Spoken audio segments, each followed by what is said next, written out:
Hello. Let's talk about compound adjectives. What is a compound adjective? Well, what is an adjective? An adjective, as you know, is a word that describes another word, like a big dog. The dog is big, a big dog. Now, compound adjectives is when you put two adjectives together, or two or more words put together to form an adjective. How do we do it? Let's look at our examples. The dog with blue eyes.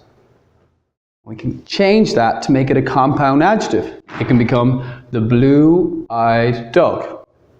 Or the child with red hair, it's quite long, becomes the red-haired child. Or, one more example, the teacher who looks good becomes the good-looking teacher.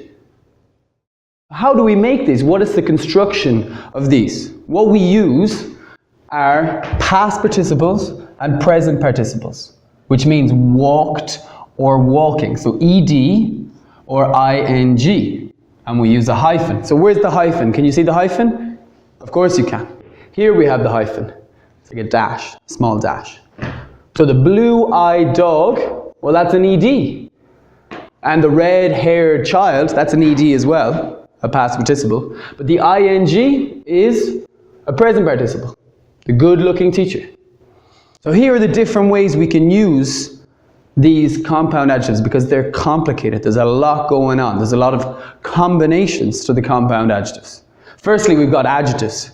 So we use an adjective, like ready, and then we use a past participle in a regular one, like made. So ready-made.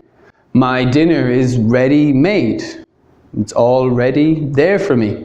Good to eat. Or easy. So we could say easy going. My friends are easy going. They're pretty relaxed. Next, we can use adverbs. So if we use an adverb, we can use something like hard or fast. So hard working. He works hard. Or, if you want to be better than that, he is hard working. It's quicker, it's shorter, it's nicer English. Fast growing. Dublin is fast growing, not Dublin grows fast. And be careful, fast is also an adjective, just like hard. So those are complex ones. Nouns. We can use nouns as well at the start. We can say a dream-like day. This day is like a dream. It is a dream-like day.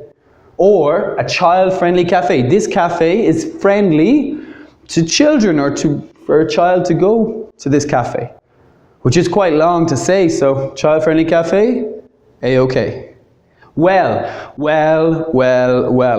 is one of the most common words in English. It's an adverb. It's used in everything. You'll hear it all the time if you're walking around the street. And it's very common in compound adjectives. Well known, well dressed, and well paid. My favorite singer, Beyonce, is well known. Or my girlfriend is always well dressed, so she dresses nicely. Or my teacher, my English teacher, is well paid, so he gets a lot of money. The last three we have are phrasal verbs. Phrasal verbs, we know how complicated they are. A stressed out person. So we're using the idea of stress out. To stress out is a phrasal verb. It's got a verb and a particle. We can take that phrasal verb, turn it into an ed, past participle, and make it a stressed out person. Or shoes. My shoes are worn out, or I wore out my shoes. So worn out shoes. We got our participles and we have our past participle.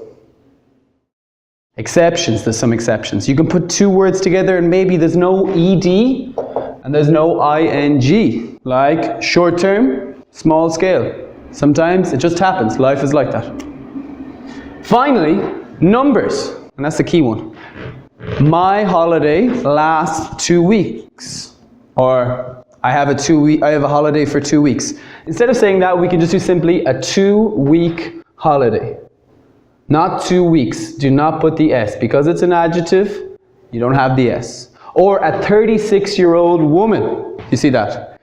So, this woman is 36 years old, or a 36-year, no S, old woman.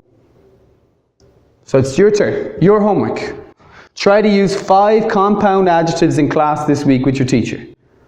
Don't tell them, just try to use them. Take these examples and put them into use. Put them into practice. Goodbye.